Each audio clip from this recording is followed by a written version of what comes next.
Hello everyone, मैं divine फेमनन आपके लिए आपके पार्टनर की करंट एनर्जी लेकर आई हूँ। तो अपनी एनर्जी के अकॉर्डिंग का आप किस एनर्जी में हैं, क्योंकि आपको कंफ्यूज होने की ज़रूरत नहीं है।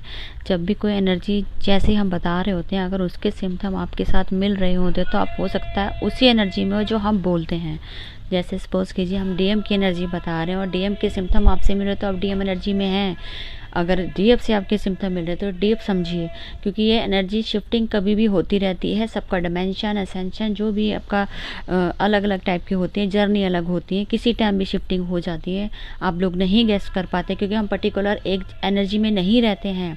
जैसे ही हमारी थॉट बदलती है, हम एनर्जी भी हमारी चेंज हो जाती है। तो अपने एनर्जी के अकॉर्डिंग चेक कीजिएगा कि मेरे साथ क्या रिलेट हो रहा है और मैं इस टाइम किस एनर्जी में हूँ। तो कंफ्यूज होने की ज़रूरत नहीं है, क्योंकि हमें ऐसा बताना पड़ता है ताकि हमें किसी का भी नाम लेंगे तो आपका अगर सेम मिल रहा है तो आप हो सकता है डीएम हो, अगर आपसे अपोजिट मिल रहा है तो आप डीएफ होंगी। तो इस तरीके से आप अपने एनर्जी को डिकोड कीजिए, करें, ठीक है।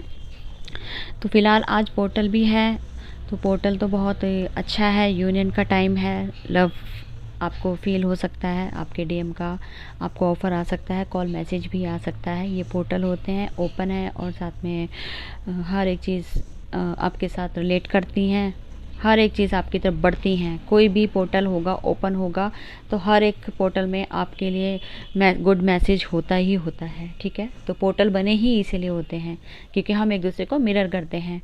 तो सेम सिचुएशन, हम सेम पेज पर आ जाते हैं पोर्टल ओपन होने पे। और कुछ न्यू डोर जो एक समझ के साथ हमारे लिए खुल रहे होते हैं और उसमें भी हम टैप इन करते हैं। हमें पता लगता है कि अभी इस पोर्टल के बाद हमें एक टाइमलाइन जंप किया है, हमें बहुत सारी पावर्स मिल सकती हैं। हो सकता है हम 5D में हो सकता है 3D में हो, तो उसके अकॉर्डिंग हमारे सब कुछ चेंज होता रहता है। तो इन चीज़ों पे फोकस देना चाहिए, ठीक है। तो अभी डीएम की एनर्जी साइलेंट जोन में है। हो सकता है आपसे नो कांटेक्ट में हो सकता है कांटेक्ट होने के बाद भी नो कांटेक्ट में हो, जो आपके साथ बिहेवियर ऐसा कर रहे हो कि जैसे आपके साथ कोई लड़ाई झगड़ा नहीं है, कुछ नहीं है, लेकिन वो आपसे बात नहीं कर पा रहे हैं। लेकिन आपका थॉट ब्लॉक ज़रूर फील कर रहे होंगे। आपको सैक्रल प्रॉब्लम हो सकती है, आपको लूज मोशन लग सकते हैं, आपके हेडेक भी हो सकता है और आपको हैवीनेस आपकी आंखों में फील हो सकता है और थर्ड आई पे आपको वाइब्रेशन फील हो सकती है।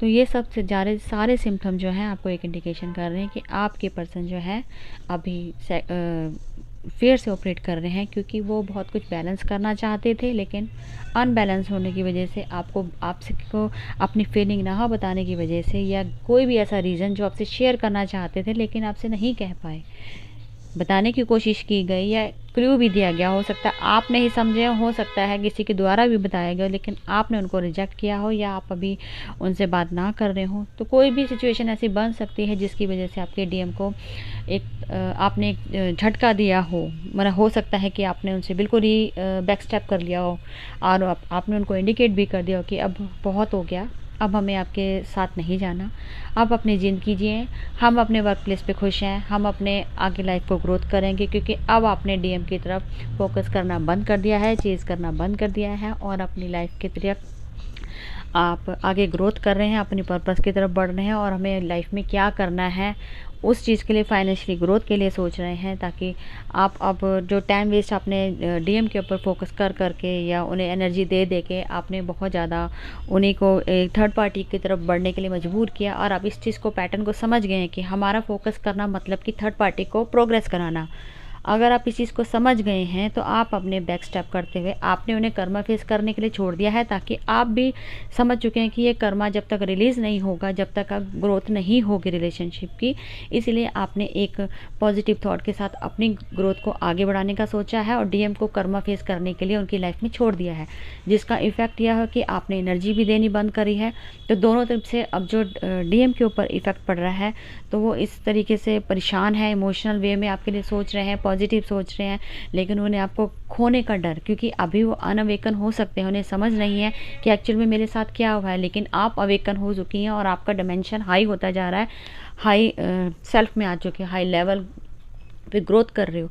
लेकिन आपकी एनर्जी हाई है, लेकिन अभी वो लो एनर्जी से ऑपरेट कर रहे हैं, उन्हें समझ नहीं आ रहा है। लेकिन आपने उनकी पॉजिटिव होने के लिए, कि लाइफ पॉजिटिव हो जाए, तो आपने एक डिसीज़न लिया है जो आपको ग्रोथ की तरफ ले जा रहा है, उन्हें भी ग्रोथ की तरफ ही ले जा रहा है। लेकिन अभी उन्हें इन चीज़ों का समझ नहीं आ रहा है, क्योंकि उन्हें पता नहीं है कि ये सब हो क्या रहा है। इस वजह से वो कन्फ्यूज़न होके एक उन्हें लॉस्ट की एनर्जी फील हो रही है, जो सैक्रल के द्वारा उन्हें फील हो रहा है कि फियर बढ़ गया है उनका, कि हो सकता है आप उनसे अगर बात नहीं कर रही हैं, या आप इतने पॉजिटिव हो गए हैं कि उनसे आपको कोई फ़र्क भी नहीं पड़ रहा है उनके होने और ना होने से, या थर्ड पार्टी उनके साथ आप खुश हैं, या हो सकता है आप उनके स्टेटस भी ना चेक कर रही हो। तो ये सब जो भी है आप शो ऑफ कर रही हैं, या उनसे बैक स्टेप किया है, या नो कॉन्टैक्ट जोन में खुद से आई हैं, या उन्हें इनके कर्मा फेस करने के लिए छोड़ दिया, तो ये कहीं ना कहीं सारा कुछ एक इनका फियर बन गया है, जो उन्हें अभी इन चीज़ से जूझना पड़ रहा है। और आप अपनी तरफ से आपने बहुत अच्छा डिसीज़न लिया है, कॉन्ग्रेचुलेशन। ये आपको बहुत पॉजिटिव लेके जा रहा है, और यही आपको ग्रोथ करेगा कहीं ना कहीं। जब वो कर्मा फेस, जितनी जल्दी आप उनको स्पेस देंगे, या उनके साथ नो कॉन्टैक्ट जोन में रहेंगे, तो आपके लिए बेटर रहेगा कि उन्हें सीखने का मौसम, या सीखने का लेसन मिले, जिससे वो सीखेंगे, अपने चैप्टर क्लियर करेंगे, अपना कर्मा फेस करेंगे, क्लींस करेंगे, तभी वो आपके साथ आके बैलेंस होके आपके साथ ग्रोथ कर पाएंगे। तो ये बहुत अच्छा डिसीजन डीएफ आपका। तो अभी तक की यही अपडेट, जैसे ही कोई न्यू अपडेट मिलेगी मैं फिर से आपके सामने हाजिर होंगी। जब तक के लिए थैंक यू सो मच।